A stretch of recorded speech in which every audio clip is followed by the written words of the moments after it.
দেখে নিই আজকের কলকাতা ফাটাফাটে 1 থেকে 3 বাজি রোলিং করবেন। একবার পাস গ্যারান্টি দিচ্ছি বন্ধুরা, কোনো ইউটিউব চ্যানেল আপনাদের গ্যারান্টি দিতে পারবে না। আমরা আপনাদের গ্যারান্টি দিয়ে বলবো একবার পাস হয়ে গেলে আপনারা গেমটা ছেড়ে দিতে পারেন বা খুব অল্প পয়সায় খেলতে পারেন, নাও খেলতে পারেন। দেখে নিই বন্ধুরা আজকের ঘর কী কী থাকতে চলেছে।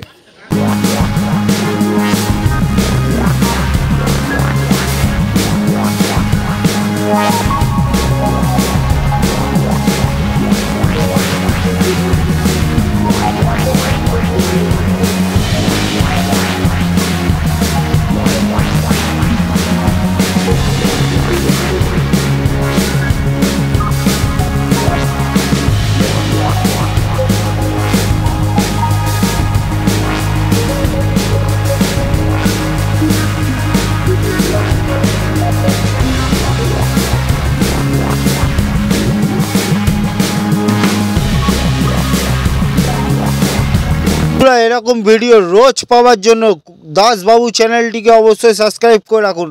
আমাদের টিপস যদি আপনাদের ভালো লাগে বন্ধুরা একটু লাইক ও শেয়ার ঠক দিন মাকাল কাছে, তোমাকে লাইক ও শেয়ার ঠক দিকে।